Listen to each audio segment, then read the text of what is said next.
My name is Phelan. I work as a game development researcher here at Sheffield Hallam University. Primarily I work at virtual reality and medical technologies. So it's using kind of games in a more serious way, like with the potential of helping people.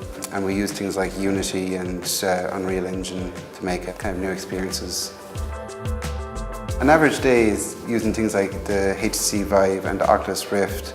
And we had these pieces of hardware usually before they're even kind of released to the public.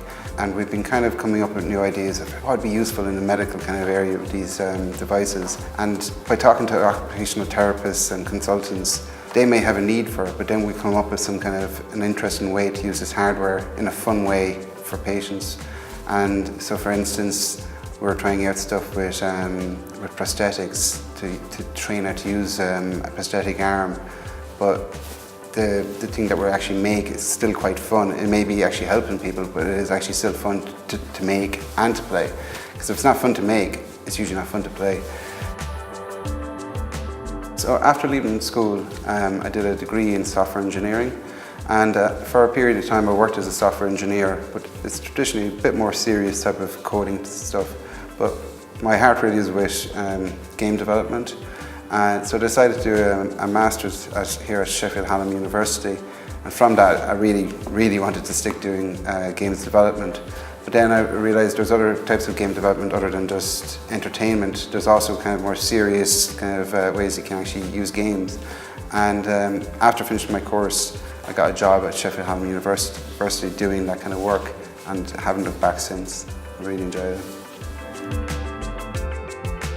One of the main things I really like about working with, well, game development, but VR in particular, is it's kind of like the Wild West at the moment. It's all new, so you kind of feel like you're actually doing everything again from scratch.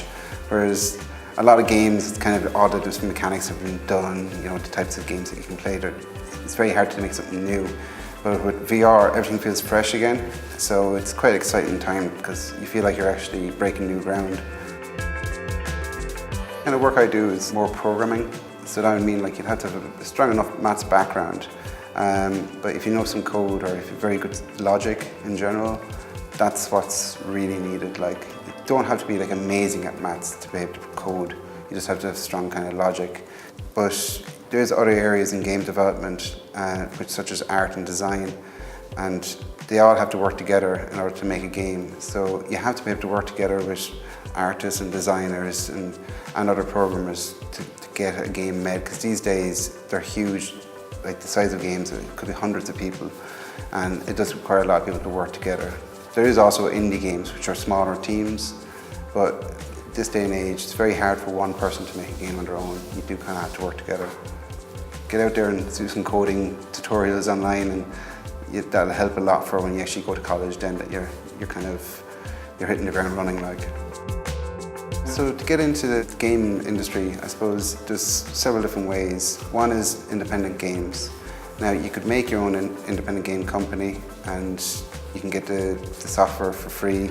The other thing is to join up with other existing companies that are independent gamers and basically just work for them. And there's a lot more of those popping up around Sheffield and Yorkshire in general and the UK as a whole. The other area would be AAA development. So say if you want to get a job with the big names, what it really comes down to a lot of the time is your portfolio. So what you're after doing in university and putting that together as a package, like on a web page or whatnot, and playable demos. Putting your best stuff forward is what's going to get you that interview. And then once you get that interview, then you can try and sell what you've done and what you're capable of. And that's how you usually get into like the bigger jobs, is by basically getting the work done in university and in your own time as well, and showing it off really.